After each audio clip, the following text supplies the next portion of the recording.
Pues muy buenos días. Tengan todos. Les damos la más cordial bienvenida a Casa de Oración Cancún, a todas las personas que nos enlazan desde su casa. Les enviamos un especial saludo a la comunidad que nos acompaña en España, a Argentina, Colombia. Muchas gracias por sintonizarnos, por estar con nosotros. Y no vamos a perder ni un minuto de este tiempo valioso. Amén. Vamos a continuar nuestro estudio sistemático del libro de los Hechos. Bueno, si quiere abrir su Biblia en el libro de los Hechos, estamos en el capítulo ya 9. Capítulo 9. ¿Me regalan un poco de monitor? Por favor.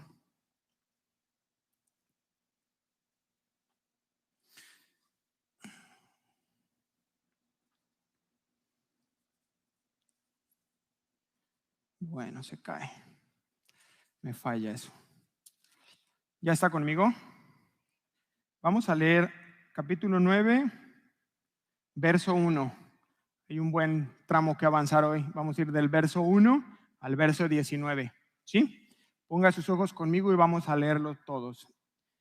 Saulo, respirando aún amenazas y muerte contra los discípulos del Señor, vino al sumo sacerdote y le pidió cartas para las sinagogas de Damasco, a fin de que si hallase a algunos hombres o mujeres de este camino, los trajese presos a Jerusalén. Mas yendo por el camino, aconteció que al llegar cerca de Damasco, repentinamente le rodeó una luz, un resplandor de luz del cielo, y cayendo en tierra, oyó una voz que le decía: Saulo, Saulo, ¿por qué me persigues? Él dijo: ¿Quién eres, Señor? Y le dijo: Yo soy Jesús, a quien tú persigues. Dura cosa te es dar coces contra el aguijón. Él, temblando y temeroso, dijo: Señor, ¿qué quieres que haga? Y el Señor le dijo: levántate y entra en la ciudad, y se te dirá lo que debes hacer. Y los hombres que iban con Saulo se pararon atónitos, oyendo a la verdad la voz, mas sin ver a nadie. Entonces Saulo se levantó de tierra y abriendo los ojos no veía a nadie, así que llevándole por la mano le metieron en Damasco, donde estuvo 3 días sin ver, y no comió ni bebió. Había entonces en Damasco un discípulo llamado Ananías, a quien el Señor dijo en visión: Ananías. Y él respondió: heme aquí, Señor. Y el Señor le dijo: levántate y ve a la calle que se llama Derecha y busca en casa de Judas a uno llamado Saulo de Tarso, porque aquí él ora. Y ha visto una visión a un varón llamado Ananías, que entra y le pone las manos encima para que recobre la vista. Entonces Ananías respondió: Señor, he oído de muchos acerca de este hombre, cuántos males ha hecho a tus santos en Jerusalén. Y aún aquí tiene autoridad de los principales sacerdotes para prender a todos los que invocan tu nombre. Versículo 15, el Señor le dijo: ve, porque instrumento escogido me es este para llevar mi nombre en presencia de los gentiles y de reyes y de los hijos de Israel. Porque yo le mostraré cuánto le es necesario padecer por mi nombre. Fue entonces Ananías y entró en la casa, y poniendo sobre él las manos dijo: hermano Saulo, el Señor Jesús, que se te apareció en el camino por donde venías, me ha enviado para que recibas la vista y seas lleno del Espíritu Santo. Y al momento le cayeron los ojos como escamas, y recibió al instante la vista. Y levantándose fue bautizado, versículo 19, y habiendo tomado alimento recobró fuerzas, y estuvo Saulo por algunos días con los discípulos que estaban en Damasco. Vamos a orar, acompáñeme por favor. Amado Dios, te damos muchas gracias por este tiempo, por concedernos llegar hasta aquí y permitirnos estar en tu presencia alabándote y adorándote. Ahora, Señor, queremos acercarnos a ti para pedirte que nos guíes, que nos reveles por favor tu palabra. Te pido, Señor, que podamos escuchar tu voz y escuchar lo que quieres hablar a cada uno de los que está aquí, a cada uno de los que nos sintonizó, porque tu palabra es perfecta, es inerrante, no existe error en ella. Ayuda, Señor, al predicador, por favor, para poder compartirla con fidelidad, sabiendo que cada palabra que se dé en este lugar se le va a pedir cuentas. Te lo pedimos en el hermoso nombre de Cristo Jesús. Amén y amén. Muy bien. Pues tiene como título la enseñanza Un encuentro personal con Cristo. Y bueno, el día de hoy vamos a abordar uno de los pasajes, yo creo que más conocidos del libro de los Hechos. Lo hemos leído, lo hemos estudiado muchas veces, es bien conocido, pero vamos a disponer el corazón para ver qué es lo que quiere Dios mostrarnos, hablarnos en esta mañana. Amén. Y dice Hechos 9:1 que Saulo respirando aún amenazas y muerte contra los discípulos del Señor, vino al sumo sacerdote. Y me llamaba mucho la atención esta palabra aún, porque es una palabra que nos revela que este no era un sentimiento nuevo en el corazón de Saulo, sino que era una rabia, yo le puse a mis notas cegadora, era una rabia cegadora que ya tenía un tiempo dentro del corazón de este hombre y sigue estando ahí, pero ahora con más intensidad. Y la pregunta importante es, ¿qué provocó esta rabia en este hombre? ¿No les parece interesante? ¿Qué fue lo que lo generó? Y yo creo que Saulo fue profundamente impresionado por el gozo que proviene de la fe. ¿Y dónde fue este encuentro que él tuvo con la palabra por primera vez? Y lo podemos deducir, es en el libro de los Hechos cuando Esteban presenta su defensa. Esta es la primera vez que Saulo tiene este encuentro, porque ahí aparece el nombre de Saulo por primera vez. Y entonces ese gozo que este Saulo mira en la vida de Esteban a través de la fe, cómo Esteban comparte la palabra con denuedo ante el Sanedrín y va narrando, va platicando la historia del Antiguo Testamento, confirmando que Jesús es el Mesías. Yo creo que aquí es donde surge esto. Y fíjense qué curioso, porque, o no sé, a manera de pregunta, ¿no les parece interesante que en el fondo del corazón de Saulo esta aversión que tiene contra la conversión, o sea, porque él es expuesto a la verdad y lo reconoce en su interior, él puede ver la verdad mediante la predicación de Esteban. Pero llegado el punto culmen, la parte importante, él determina en su corazón, igual que el Sanedrín, tomar una decisión y rechazar la verdad. Y en ese momento él es cegado, queda velado. Y entonces nace en él un falso celo. ¿Sí me estoy dando a entender? O sea, estuvo tan cerca de la verdad, la reconoció, la pudo ver, la saboreó, se deleitó ante la predicación de Esteban, pero en el punto donde él tenía que dar el paso y reconocer que había un error, no lo da. Y entonces Saulo da cumplimiento a las palabras del Señor Jesús que dice, los expulsarán de las sinagogas y hasta viene el día en que cualquiera que los mate pensará que le está prestando un servicio a Dios. Esto es en el Evangelio de Juan capítulo 6, verso 12. Y ese es Saulo. Y aquí tenemos nuestro primer principio. Y es que siempre que usted y yo rechacemos la verdad, quedamos velados. ¿Me siguió? ¿Le gustó? No. La verdad es que no es algo sencillo. Pero eso pasa. Viene una palabra de Dios a ti Por ejemplo, Dios te dice, aléjate de esa amistad, ¿no? No a través de una persona, sino en la Biblia. Hay un verso que dice que las malas amistades corrompen las buenas costumbres. Y entonces tú lo lees y dices, órale, Dios me está mostrando que debo dejar esta amistad. Pero tú dices, no lo voy a hacer. Desechas la verdad. Bueno, en ese momento tú ya quedas velado. ¿Sí? ¿Me siguieron?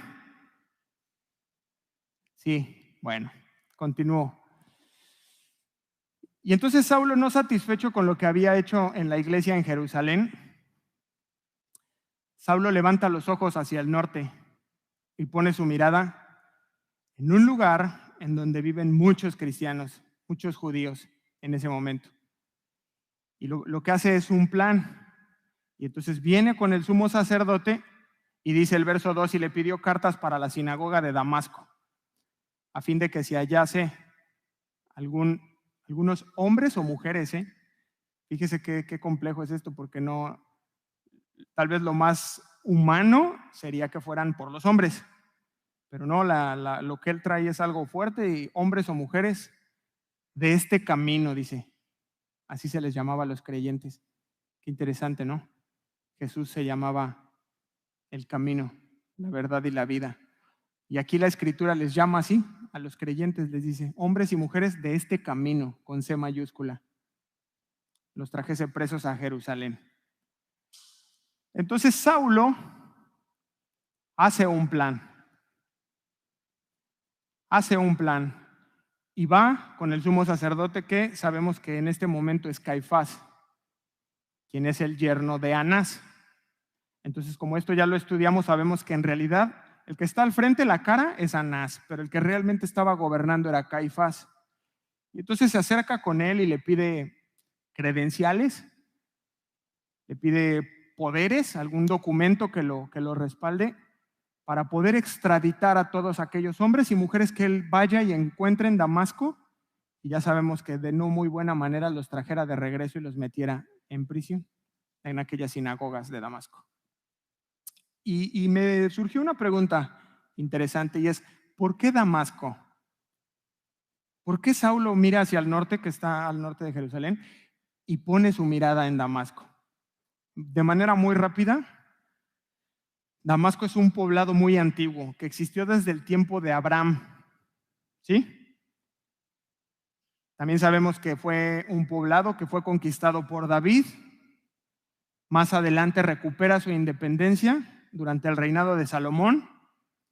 Según el libro de Amós, hubo ahí ciertas hostilidades de ese poblado contra la nación de Israel, y de hecho los gobernaron un tiempo. Pero durante la conquista romana, Roma decide asentar la sede de su gobierno ahí en Damasco. Entonces, fue una ciudad muy importante, y, para terminar, fue una región que fue conocida como Decápolis. ¿Se acuerda de esa palabra? ¿A quién le recordó? Al Gadareno. Cuando el Gadareno tiene su encuentro con Jesús, es liberado. Entonces, cuando él ya se va yendo el Señor, él lo alcanza y le dice, quiero ir contigo, quiero seguirte, quiero servirte, Jesús. Y entonces el Señor lo detiene y le dice, mira, ve y cuenta cuán grandes cosas ha hecho el Señor contigo. ¿Lo recuerda? Y entonces esa porción de la Escritura nos narra que él fue y por toda Decápolis, que quiere decir 10 ciudades. Damasco formaba parte de estas 10 ciudades. ¿Ok? Entonces Damasco era una ciudad importante y había un gran número de judíos ahí. ¿Cómo lo sabemos? Pues porque el permiso que Saulo pide es para ir a las sinagogas. Había muchas sinagogas en Damasco, está en plural. Y este era el lugar correcto donde siempre iniciaban a predicar. De hecho, Pablo lo vamos a descubrir más adelante. En cuanto llega a una ciudad, él pregunta por dónde hay una sinagoga. Y apenas la ubica, entra y ahí comienza a enseñar el evangelio. Entonces va hacia allá. Y ya Saulo, con los documentos necesarios que lo empoderaban, parte hacia el norte con su comitiva hacia Damasco, en su ruta normal, que era hacia el norte. Pero ¿sabe un dato interesante? La ruta de Jerusalén hacia Damasco tenía que atravesar, ¿por dónde creen? ¿Alguien que lo diga? Felipe. Samaria. Tendría que atravesar por Samaria antes de llegar a Damasco. Entonces, no lo sabemos, pero hay dos opciones. Una es que atravesó Samaria y ¿qué creen que vio? Un avivamiento muy especial que había hecho Dios a través de la vida de Felipe, de Pedro y de Juan. O deciden rodear, porque pues eran los samaritanos, ¿no? Entonces no sabemos qué ocurrió, pero si pasó por ahí, diríamos aquí en México que tal vez llegó un poco más enchilado a Damasco, ¿no? Iría más enfurecido por lo que se encontró ahí. Me pareció un dato muy interesante. Versículo 3. Mas yendo por el camino, aconteció que al llegar cerca de Damasco, vamos con cuidado, repentinamente le rodeó un resplandor de la luz del cielo. Tenemos aquí una perla, una aplicación muy importante. Y no podemos perder de vista que Saulo tenía un plan, motivado por su rabia, por su furia, pero lo lleva adelante. Y dice, más yendo por el camino, aconteció que al llegar cerca de Damasco, y resulta que nosotros muchas veces tenemos planes. ¿Hay alguien que tenga planes aquí? Levante su mano. Esa es la verdad. Tenemos planes, hacemos planes. Y Saulo hizo un plan. Y como el hijo pródigo, no solo lo pensó, sino que lo lleva adelante. Y muchas veces nosotros tenemos planes. ¿Y sabe qué? Los entintamos de piedad. ¿Sí? Y bueno, parecen piadosos. Pero llegado el momento, el Señor interviene y dice esta porción que estamos estudiando. Y ya cerca de, no llegó a Damasco. Su plan no se consuma y nuestro plan no siempre se consuma, sino que cerca de. Y aquí es donde se dan las historias dramáticas de salvación. ¿Puede darle un aplauso al Señor?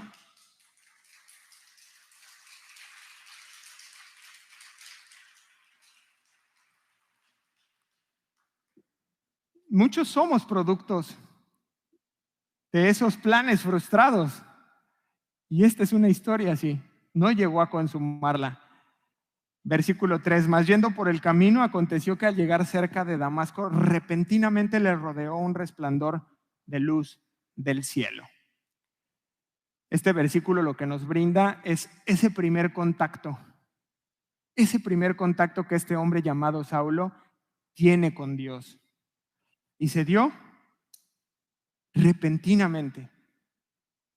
No se lo esperaba, como usted y yo. Muchas veces no planeamos tener ese encuentro personal con Cristo, pero Él sí. Y entonces repentinamente se ve rodeado de una luz que usted y yo sabemos que era la gloria de Dios. Era la gloria de Cristo resucitado y al instante cae al suelo. Cae al suelo. No sabemos si iba caminando. Calvino asegura en su comentario que iba en un caballo. No lo sabemos. Hay quienes también aseguran que iba en un burro. Tampoco lo sabemos. ¿Qué sí sabemos? Que cae al suelo. Cae al suelo. Y el mismo Pablo después en su carta dice, y al último de todos, como a un abortivo, me apareció a mí, dice Pablo, en 1 Corintios capítulo 15, verso 8. Y este mismo versículo en la versión de las Américas dice, y por último, como a un nacido fuera de tiempo, se me apareció también a mí. Y ahí está ese primer encuentro de Saulo con el Señor Jesús. Y cayendo en tierra, dice el verso 4, oyó una voz que le decía, Saulo, Saulo. Yo le pregunto, ¿existe otra manera de estar delante del Rey de Reyes y del Señor de Señores?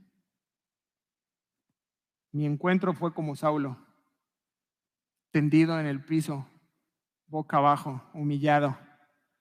No podía parar de llorar, de esa revelación de mi condición delante del Señor. Y ahí estaba, tendido en el suelo Saulo. Y postrado ahí en el suelo, él escucha esa voz, que es Cristo hablándole y le dice por su nombre, Saulo, Saulo. Y nosotros ya el día de hoy sabemos que cuando la Escritura, el Señor ocupaba esa serie de repeticiones como de cierto, os digo, tienen una connotación importante. En el libro de Samuel, cuando Dios se dirige a Samuel, le dice, Samuel, Samuel. Y esto lo sabía Saulo. Pero ¿sabe?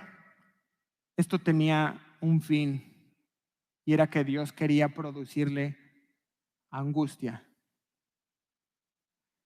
Una angustia profunda en el alma, de modo que Saulo comprendiera lo equivocado que había estado.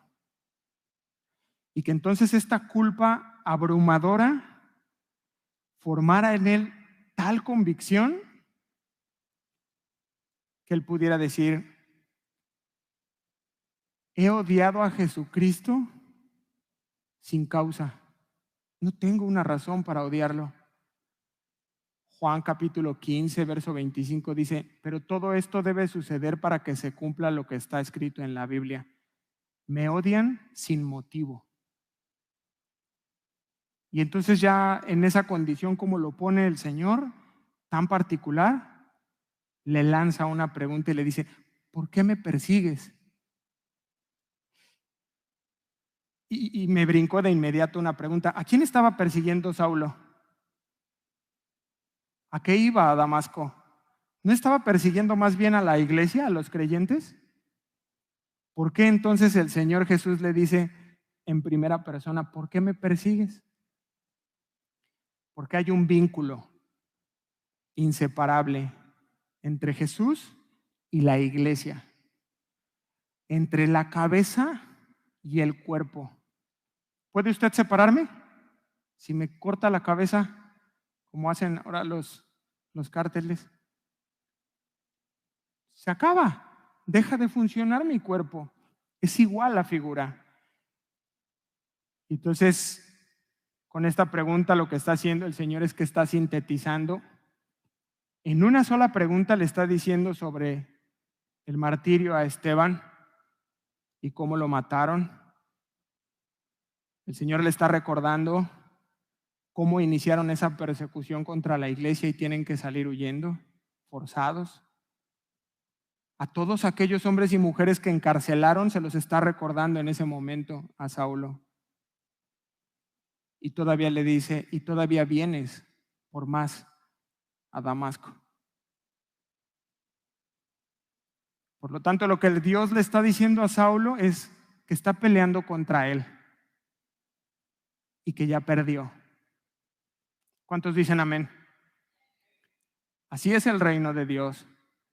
Cuando uno pierde, gana. Saulo sabe en su interior que es una voz divina la que está llamándole.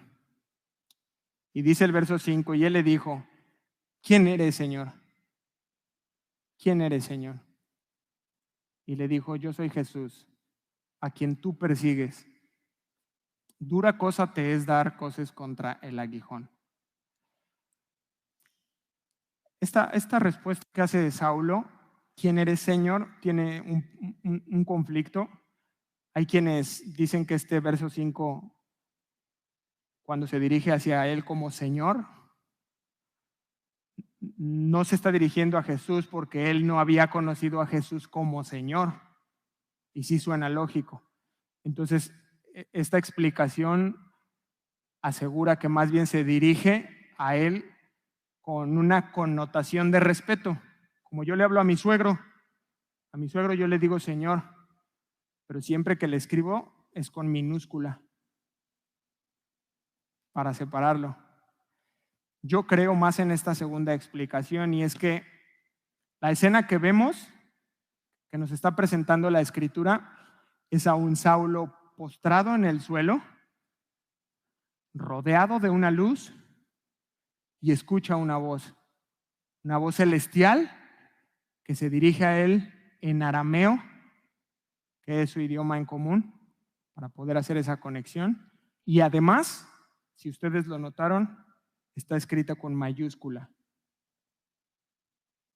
lo cual nos permite asegurar que sí reconoce que es Dios. Y entonces, su peor pesadilla se hace real, y es descubrir que Jesús es el Mesías. Su peor pesadilla por lo que había vivido y lo que había estado haciendo, que era perseguir cristianos por mentirosos, porque eso era lo que él creía. Él creía en un Dios verdadero. Cuando hablan de un Jesús, dice, esto es blasfemia y vamos a erradicarlos. Y entonces descubre en ese momento que el cristianismo es verdad, que el evangelio era real y que había estado luchando con Dios.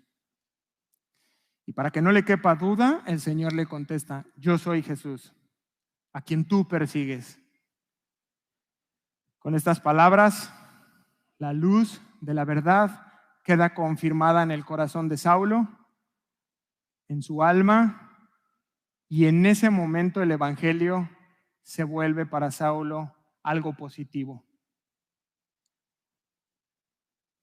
Empieza a recordar las palabras de Esteban, de aquella defensa del mensaje cristiano, del Cristo que había muerto y que ahora obviamente está vivo y lo tiene delante de él.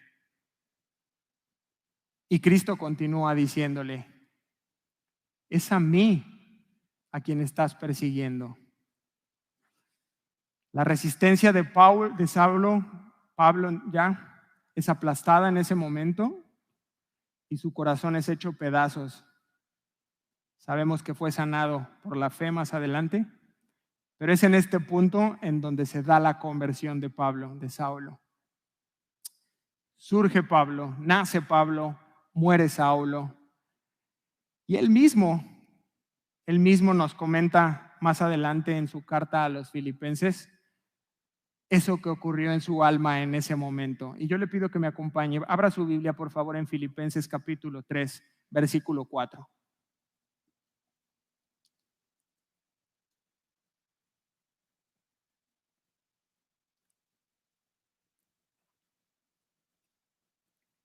Filipenses capítulo 3, verso 4. ¿Ya está conmigo?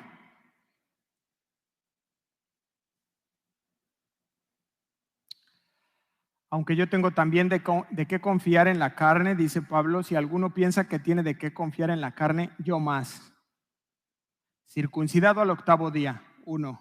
Del linaje de Israel, 2. De la tribu de Benjamín, 3. Hebreo de hebreos, 4. En cuanto a la ley, fariseo, 5. En cuanto al celo, perseguidor de la iglesia, 6. En cuanto a la justicia que es en la ley, irreprensible, 7. 7 argumentos. Pero cuantas cosas eran para mí ganancia, las he estimado como pérdida por amor a Cristo.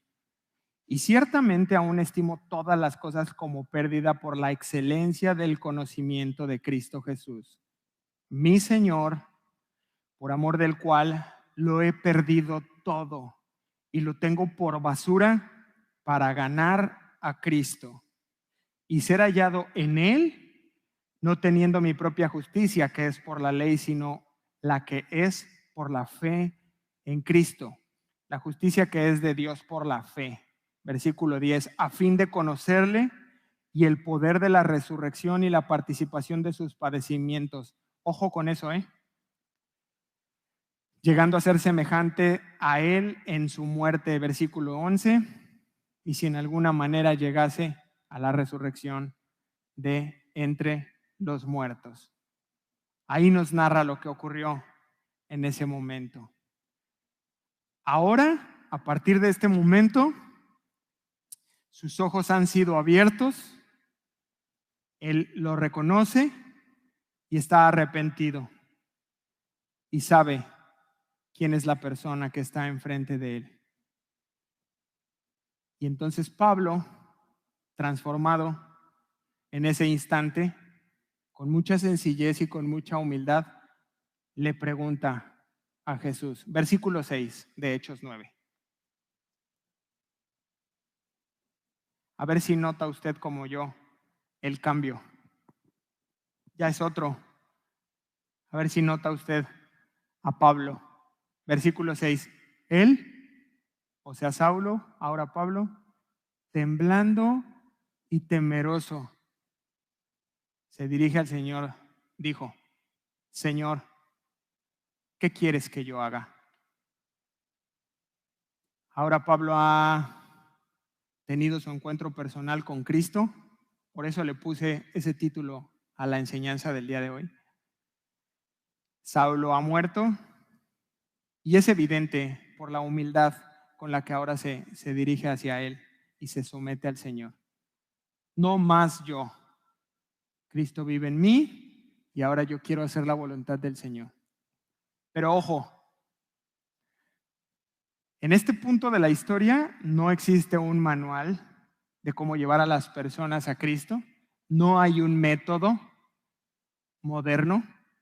No hay quien lo dirigiera en una oración. ¿Le ha pasado eso? ¿Estuvo en alguna congregación donde tenías que pasar al frente y hacer una oración? Listo, ya es cristiano. Oye, ¿cómo hizo su oración? Bueno, en este momento no existe eso para poder recibir al Señor como Salvador. Y entonces la pregunta en cuanto a la salvación no es si Jesús es Señor o no, sino si estamos sometidos a su señorío. ¿Me siguió? Bueno, si no la pueden volver a escuchar, ahí va a estar en internet. Y este hombre sí estuvo sometido al señorío.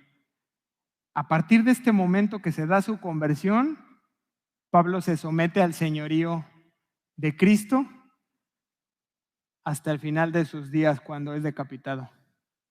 No se vuelve a salir de ahí. Sí o sí, vive todo el tiempo bajo la sombrilla del Señor. Y el Señor le responde. Eso me parece increíble. Él temblando y temeroso dijo, Señor, ¿qué quieres que haga? Y el Señor le dijo, levántate y entra a la ciudad y se te dirá qué debes hacer. ¿Qué notan ahí? Hay un plan de parte de Dios, pero le dice, mira, de momento, levántate. Entra ahora sí ya a Damasco y se te dirá lo que debes hacer. O sea que el Señor responde. ¿Cuántos saben que el Señor responde? ¿Y por qué no le ha preguntado?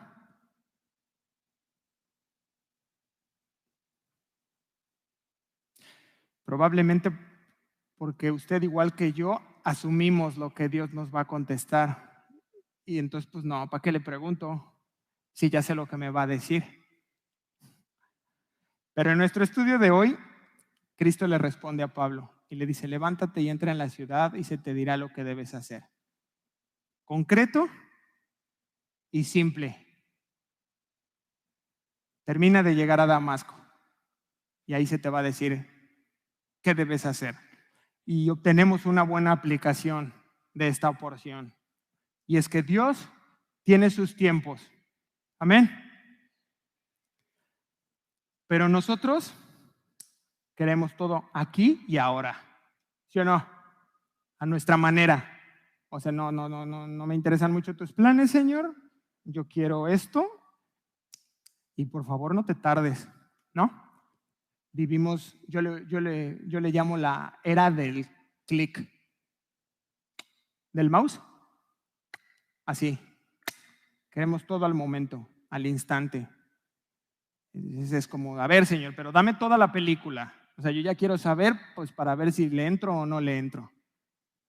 Pero aquí encontramos una lección bien valiosa y es hacer las cosas a la manera de Dios. ¿Cuántos pueden decir amén? Es que no escuché ninguno. Y así es. Dios, hay un plan con Dios, pero va despacio con nosotros, tratando poco a poco y te dice, de momento, deja a esa mujer. Por ahora, termina esa relación. O te dice, mira, de momento, deja esa amistad. Te hace mal, es nociva para tu vida, corrompe tus buenos cosas. De momento. ¿Hola? ¿Alguien me escucha? Es parte de un proceso. Y de momento Dios te dice, para empezar, deja la pornografía. De momento deja la masturbación.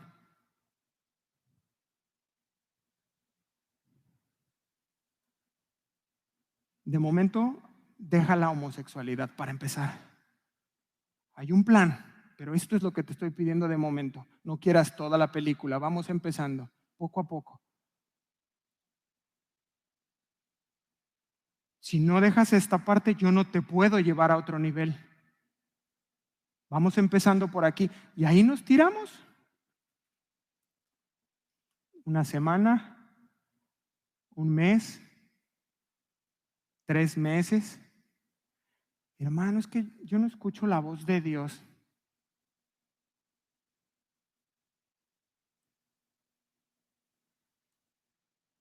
Toma decisiones.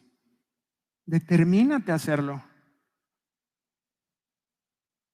¿Y sabe qué pasa cuando lo hacemos?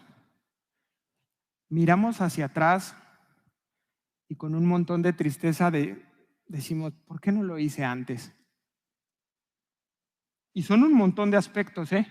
Puede ser la comida, puede ser el chisme, la mentira. Y Dios dice, ya, estoy tratando esta parte contigo, déjalo ya. Y pasa tanto tiempo y das el paso por fin, Dios te lleva al siguiente nivel, que es lo mismo, seguirnos perfeccionando. Y cuando vas ya en el nivel 3 o 4, miras hacia atrás y dices, ¿por qué tardé tanto en desprenderme de estas cosas? Dios trata con sus hijos. Y antes de llevarnos a otro nivel, va a tratar con nuestra obediencia, con nuestra humildad. Nos humilla. Santidad, diga consagración. Dios quiere que nos consagremos.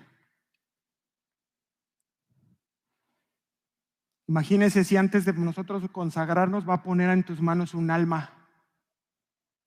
Nunca. Es que yo comparto y comparto, hermano, y no pasa nada. Conságrate. ¿Cómo va a poner Dios su obra en tus manos si llevamos batallando con estas cosas meses? Y entonces el evangelista Lucas continúa su narrativa, observando que, versículo 7 del capítulo 9 de Hechos, y los hombres que iban con Saulo se pararon, atónitos, oyendo a la verdad la voz, mas sin ver a nadie. Versículo 8, entonces Saulo se levantó de tierra y abriendo los ojos no veía a nadie. Así que llevándole por la mano, le metieron a Damasco. Estos dos versículos son una evidencia clara de que no fue algo que ocurrió solamente en la mente de Saulo, porque hay una línea de estudio que habla de que Saulo padecía epilepsia. No me quería meter aquí, pero es necesario. Cuando él habla he orado a Dios pidiéndole que me quite este padecimiento, los historiadores cuentan que él era epiléptico y entonces aseguran que esto que narra Hechos fue un ataque de epilepsia, pero estos versículos nos aseguran que no fue así porque hay testigos que también escucharon la voz y que no fue algo que ocurrió solamente en la mente de Saulo. Además de que yo podría asegurar que si hubiera sido así, no se hubiera dado esa transformación en su corazón. Entonces, continúa diciendo, llevándole por la mano, le metieron en Damasco. Por fin llega a su objetivo. ¿Pero qué cree? Que no fue como él lo tenía pensado. Saulo era un hombre muy orgulloso, feroz, perseguidor de los cristianos. Era un fariseo, perseguidor de la iglesia. Y él tenía en su mente un plan en donde él iba a entrar como triunfante a Damasco. Oh, allá viene Saulo. Y entonces iba a entrar el gran Saulo, ¿no? Señoreándose. ¿Dónde están las sinagogas? Mira, traigo gente que vamos a por ellos. Pero ¿sabe qué? Entra un hombre indefenso y ciego. ¿Sí notó eso? Que lo llevan de la mano. ¿Por qué lo llevarían de la mano? Porque no veía. Imagínese la humillación. Ciego y siendo llevado por alguien más de la mano. Qué tremendo. Pero ¿sabe algo?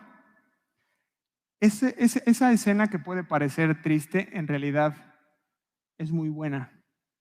Saulo ha sido abatido. Y de las cenizas de Saulo, Dios está levantando a un Pablo que sería un gran cristiano, de un corazón noble, de gran utilidad para la iglesia. Mire, nada más por darles un dato, fue Pablo quien escribió 13 cartas a las iglesias. ¿Cómo ve? ¿Fue importante o no?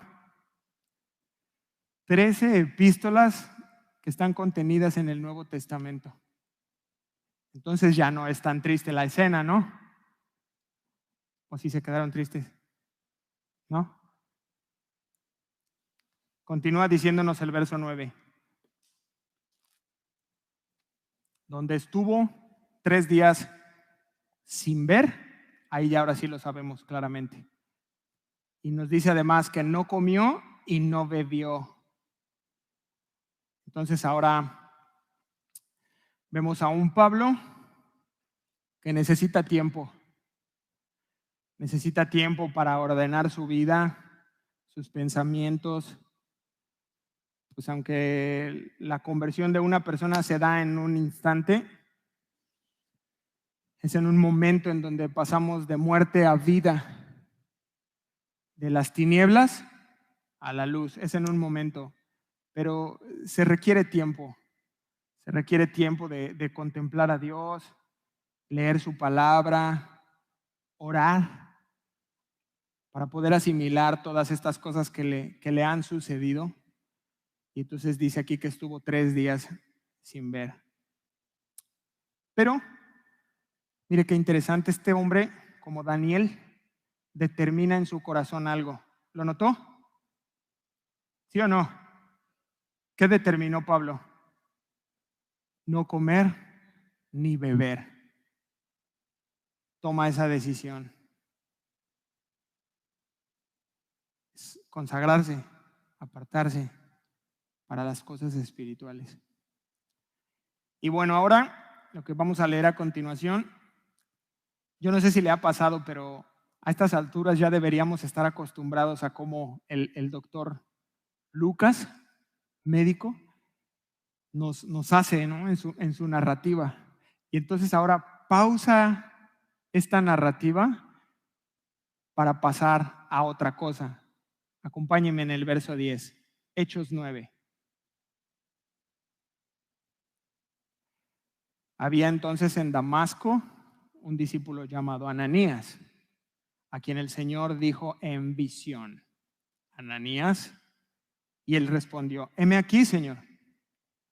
Versículo 11, y el Señor le dijo: levántate y ve a la calle que se llama Derecha y busca en casa de Judas a uno llamado Saulo de Tarso, porque he aquí él ora y ha visto en visión a un varón llamado Ananías que entra y le pone las manos encima para que recobre la vista. Vamos a quedarnos ahí. Entonces, dejamos por un momento a Pablo ahí ciego de momento, ayunando, sin comer, sin beber y metido en oración, metido con Dios. Y entonces ahora se nos presenta un hombre llamado Ananías. Lo que nos dicen de este hombre es que es un discípulo. Entonces eso es muy bueno. Más adelante vamos a saber de Ananías que era un hombre piadoso. Seguramente, no lo sabemos, pero lo podemos deducir, Ananías ocupaba algún cargo importante o tal vez estaba encargado de alguna sinagoga. Pero me pareció muy curioso que, irónicamente, Saulo iría por él. Él era un objetivo de Saulo y ahora Dios lo usa para ir con Saulo. Y entonces dice que Dios le da una visión y nos lo detalla. ¿Se acuerda la semana pasada cuando dice que un ángel le habló a Felipe? Y yo aclaré, no sabemos si fue un sueño, fue una visión. Aquí no, aquí sí es muy clara la escritura y nos dice que fue una visión y le da los detalles. Pero más que todo esto, yo creo que era una gran prueba de fe para Ananías. Ir con Saulo de Tarso. Él tenía una gran fama de hostigador y perseguidor de la iglesia. Y lo especial es que Ananías no sabía de la conversión de Saulo. ¿Sí? Él no sabía lo que había pasado, entonces le estaba pidiendo como: mira, quiero que vayas a casa del Chapo. Y Saulo así como de: ¿cómo? Él no sabía lo que había ocurrido, Ananías no sabía lo que había ocurrido. Y por otro lado, a Pablo también Dios le da una visión. Y le dice: un varón llamado Ananías que entra, te pone las manos encima para que recobres la vista. Me parece algo increíblemente hermoso de parte de Dios, que lo está consolando, le dice: mira, no te vas a quedar ciego, tranquilo. Yo creo que él estaba afligido por esto. Y entonces en un momento estamos a punto de ver esas dos visiones que se juntan en un instante, y me recuerda mucho el patrón que vimos la semana pasada. Un eunuco regresando que vino a adorar ¿sí? Dios de manera soberana sincronizando dos personas, dos visiones. Versículo 13. Entonces Ananías respondió, ahí está lo que les dije: Señor, he oído de muchos, no de pocos, de muchos acerca de este hombre. ¿Cuántos males ha hecho a tus santos en Jerusalén? Versículo 14. Y aún aquí tiene autoridad de los principales sacerdotes para prender a todos los que invocan tu nombre. O sea que la noticia de que Saulo venía en camino hacia Damasco había viajado más rápido que el mismo Saulo. ¿Ya lo notó? Y además detallado, porque le dice: mira, o sea, ya sabíamos que venía. Y además que trae sus poderes del Poder Judicial Federal. O sea, viene empoderado, trae documentos, trae licencias. ¿Sabe qué está haciendo Saulo? Protestándole a Dios. Y yo le pregunto a usted, ¿alguna vez usted le ha protestado a Dios? Algo así como que le decimos a Dios, ¿por qué me está pasando esto a mí? Protesta. O vamos a la presencia de Dios y le decimos, ¿por qué me pides que haga esto? Protesta. Y esto es precisamente lo que está haciendo Ananías. Parafraseando un poco estos dos versículos, él se dirige a Dios y le dice algo así como, ¿estás seguro de lo que me estás pidiendo? O otra pregunta, ¿no te parece suicida lo que me estás pidiendo hacer? ¿Y sabe qué? Al igual que Ananías, nosotros desconocemos muchas veces lo que viene después. Y solo nos corresponde obedecer y guardarnos de protestar delante de Dios, sino simplemente obedecer. Amén. Versículo 15, el Señor le dijo, fíjense qué especial es Dios. Aunque ya ni le podría haber contestado, le contesta a Ananías y le dice, ve, porque instrumento escogido me es este para llevar mi nombre, en presencia de gentiles y de reyes y de los hijos de Israel, porque yo le mostraré cuánto le es necesario padecer por mi nombre. Mire, lo que le está diciendo Dios a este hombre son en realidad dos cosas, dos motivos por los cuales tienes que ir. Número uno, dice, en primer lugar, le dice Dios, debes ir porque este hombre va a llevar el nombre de Jesús. Y fíjese que no fue llamado como un testigo, como lo fueron los otros discípulos. Es posible, es muy probable que Saulo haya conocido a Jesús, tal vez en el momento de su crucifixión, pero no había caminado con él, no es lo mismo. En realidad no sabía nada acerca de él hasta ahora que le ocurrió esto yendo hacia Damasco.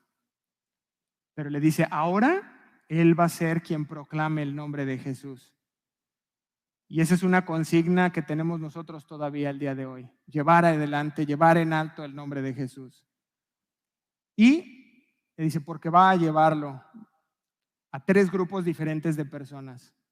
Número uno, a los gentiles, o sea, a los no creyentes, a los reyes y a los israelitas. Y sabemos que Pablo fue el más grande predicador a los gentiles. Él se dedicó a alcanzar a los que no eran judíos, a los que no eran de su descendencia directa como tal. Luego menciona reyes, irá delante de reyes.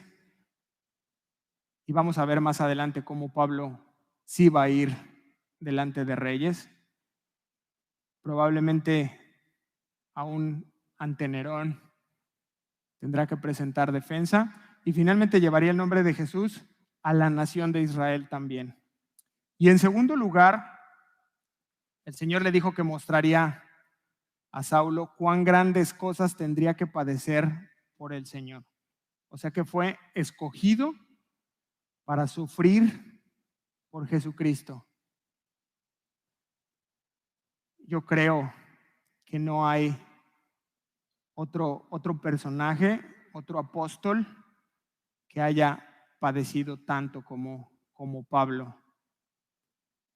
Y es ahí donde nosotros podemos compararnos, ¿no? Y decir, ¿qué tanto he padecido por el Evangelio? O sea, viendo la vida de Pablo como creyente, como predicador, ¿qué tanto he padecido? Y la verdad es que no tanto. Versículo 17. ¿Qué hizo Ananías? ¿Ya está conmigo? ¿Qué hizo?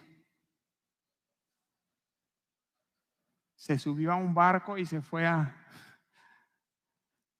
Fue entonces Ananías Y entró a la casa y poniendo sobre él las manos dijo: hermano Saulo, el Señor Jesús, que se te apareció en el camino por donde venías, me ha enviado para que recibas la vista y seas lleno del Espíritu Santo. Ahí está Ananías, fortalecido después de las palabras que le da el Señor, vence sus temores y con fe entra en aquella casa de la calle llamada Derecha. Y seguro, fíjese, seguro de la conversión de Pablo, porque ¿cómo le llama? Hermano. Pero además el Señor se lo dijo: tranquilo, ya es de la familia. Y prácticamente lo que está haciendo Ananías es decirle a Pablo: venga, ponte en marcha, es hora de servir. Y fíjese usted, tanto la historia de Ananías como la de Pablo nos ilustran la verdad de que una vida transformada exige servicio a Cristo. Gracias. El mismo Pablo más adelante, en primera carta a los Corintios capítulo 4 verso 1 dice: así pues, téngannos los hombres por servidores de Cristo y administradores de los misterios de Dios. Ananías lo que hace es que le explica, dice: mira, el Señor me ha enviado, pero no lo deja como el Señor, sino que específicamente dice el Señor Jesús, para que ya no tenga dudas de quién fue quien le tumbó ahí en el desierto, que tenga ya completa certeza Pablo. Le confirma que es el mismo Señor que lo derribó en el desierto, ese es el mismo que me mandó a ti ahora, el mismo, el que se te apareció en el camino por donde venías. Y termina este versículo, esta plática con él diciéndole: y seas lleno del Espíritu Santo. Yo creo que esta era la noticia más importante que le llevaba a Ananías. Porque mire, hasta este punto de la historia en la vida de Saulo, de Pablo, el Espíritu Santo ya estaba obrando. ¿Cómo, Sergio? Primero, convenciéndolo de pecado, ¿no? Si es la obra del Espíritu o no. Entonces ya estaba operando en él. Haciendo ese acto de conversión, también es el Espíritu quien te convierte. Estaba siendo ya Pablo añadido al cuerpo, ¿sí? Y un cuarto punto sería que ya el Espíritu Santo estaba haciendo morada en él, que dice la Escritura que nuestro cuerpo es morada del Espíritu Santo. Entonces ya estaba haciendo una obra en él. Pero esta mención que hace es algo un poco más esquemático. Y, si se dieron cuenta, no nos menciona cómo ocurre. En otras narrativas sí dice: no, y pues lo bautizó y al salir, aquí no nos dice cuándo ocurrió, cómo ocurrió, no lo sabemos. Solo nos menciona y sabemos que fue así. Versículo 18. Y al momento le cayeron de los ojos como escamas y recibió al instante la vista y levantándose fue bautizado. Apenas termina de decirle estas palabras a Ananías, le caen de los ojos como escamas y Pablo recibe la vista. Y lo primero que hace, antes de ir a comer, antes de ir a tomar agua, ¿qué dice que hizo? Bautizarse. O sea, le grita al mundo públicamente lo que hace, les dice: ahora tengo un Señor. He conocido a Cristo y he tomado una decisión en mi vida y es seguirle. Se estaba uniendo públicamente a aquellos que odiaba, Aquellos que había estado persiguiendo, ahora públicamente con el bautismo, lo que está diciendo es, ahora pertenezco a ellos. Tengo un nuevo grupo de amigos. ¿Y qué cree? También tengo un nuevo grupo de enemigos. ¿Cuántos dicen amén? ¿Les suena familiar esto? Mire, tus amigos de borracheras, tus amigas de antro para las mujeres, tu grupo donde jugabas barajas, la persona que te leía las cartas, que te leía la mano, tus amigas estas con las que echabas chisme. Apenas tú vienes al conocimiento de Dios y lo haces público, les hablas del evangelio, ¿qué crees? Ya ni te contestan el teléfono. Y qué bueno, ¿eh? Ya no te buscan, ya no te invitan a salir, ya ahora eres aburrido, te lavaron el cerebro. ¿Sí han oído eso? Y esto es lo que ocurre ahora en la vida de Pablo. Pero ¿sabe qué? A cambio, Dios te da una familia. El mismo Señor Jesús dice en Mateo 12, 46, 50, que lo buscaban. He aquí tu madre y tus hermanos están afuera y te quieren hablar. Respondiendo él, al que le decía esto, dijo, ¿quién es mi madre y quiénes son mis hermanos? Y extendiendo la mano hacia sus discípulos, dijo, he aquí mi madre y mis hermanos, porque cualquiera que hace la voluntad de mi Padre que está en los cielos, ese es mi hermano, y mi hermana, y mi madre, y mi familia. Bueno, eso ya lo puse yo. Entonces, vemos ahora lo que está sucediendo en la vida de Pablo y vemos cómo se repite este patrón que hemos venido viendo a través de todo el libro de los Hechos, de que número uno hay una conversión y después viene un bautismo, ¿sí? Ese es un dato importante. No vemos en ninguna parte de la historia de la iglesia y vino este varón y se bautizó y fue convertido. No. Hay una conversión, hay un arrepentimiento y luego viene el bautismo. La semana pasada, de nuevo, Felipe escucha, va en la carreta, le va explicando el evangelio. Hay una conversión y le dice, ahí hay agua. ¿Qué impide que? ¿Se acuerda? Entonces se repite este patrón y este orden que establece la Biblia. Versículo 19, y habiendo tomado alimento, recobró fuerzas. Ya vamos sobre el final. Yo no quería. Y estuvo Saulo por algunos días con los discípulos que estaban en Damasco. Aquí está Pablo compartiendo alimentos con su nuevo grupo de amigos y pasando un tiempo especial. ¿Cuántos disfrutan este tiempo? Mira, hay un hermano aquí que hace unas comidas especiales. Hay amor. Lo que uno percibe en su casa mientras está es esa parte. Momentos y como creo que Pablo estaba aquí con sus hermanos compartiendo anécdotas. No, ¿qué crees? Y oigan, ¿ustedes conocen a un Tito? Sí, lo sacamos del cabello, ¿no? Pablo narrándoles, ahí comiéndolo una sopa, ¿no? Un pan sin levadura. No inventes, ¿y qué dicen? No, pues lo llevamos preso y ahí como a patadas, como al del microbús. Le dimos durísimo, no inventes, y no, narrando, y son momentos especiales.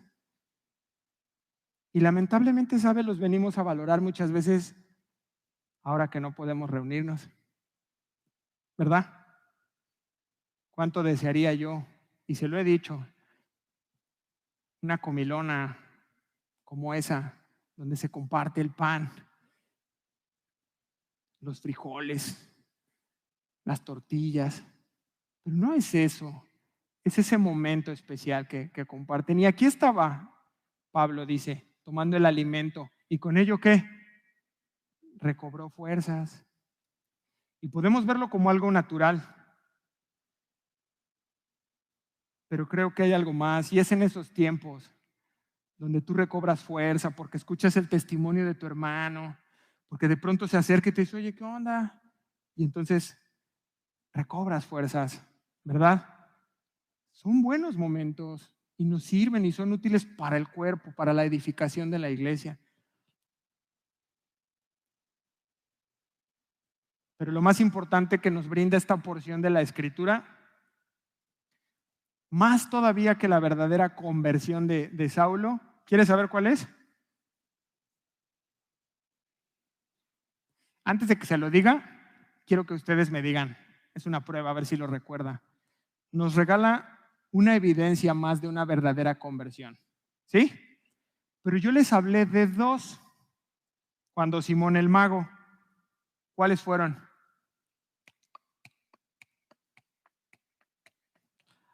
Por $1,000. ¿Quién se acuerda? Yo les dije, hay dos evidencias para saber cuando una persona, la permanencia es una. ¿Qué de la pizza? No, no. El fruto. El fruto. Es una persona que se ha convertido a Cristo. Tú no le tienes que preguntar, tú ves su vida, le acompaña un fruto. Y lo vimos cuando Simón el mago. Y el segundo era la permanencia. Alguien que permanece. Si no, tal vez nunca fue de los nuestros. Y yo les dije aquí, hablando por mí, ¿sí? Bueno, pues esta evidencia que nos regala la Escritura, que nos da Dios a través de esta porción, es el deseo de estar con compañeros cristianos. Esa es una evidencia de alguien que se ha convertido, de una vida transformada. De hecho, es una señal de cuando algo anda mal. Termina la reunión y, oye, el hermano, ¿no? Hay problemas, no quiere convivir, prefiere evitarlo, porque luego el hecho de estar aquí, comunión, no, y si viene y me saluda, no, va, fuga. Pero esta porción nos regala esa parte. Esa es una evidencia, o sea, yo quiero estar con ustedes. Terminando, ir a algún lugar, poder compartir, una llamada, o sea, nos interesa. Y tome nota, le voy a dar solo tres citas. Primera de Juan 3:14. Dice, nosotros sabemos que hemos pasado de muerte a vida, en que amamos a los hermanos. Dice, el que no ama a su hermano permanece en muerte. Ahí me quedo. Salmo 1:1, que no anduvo en consejo de malos, ni estuvo en camino de pecadores, ni en silla de escarnecedores se ha sentado. Y tercera cita, Salmo 119:63, dice, compañero soy yo de todos los que temen y guardan sus mandamientos. Y ojo. Yo no estoy diciendo que no debemos tener contacto con incrédulos, lo aclaro. Si no es, pues, no, le hablaron al pastor Chuy, y ya me hablan a mí, oye, ¿qué pasó? Yo no estoy diciendo eso. Yo lo que estoy diciendo es que una persona, un creyente, que disfruta de este tipo de compañías, que sigue disfrutando de ese tipo de lugares, que sigue disfrutando ese tipo de conversaciones, probablemente sigue siendo uno de ellos. Eso es lo que estoy diciendo.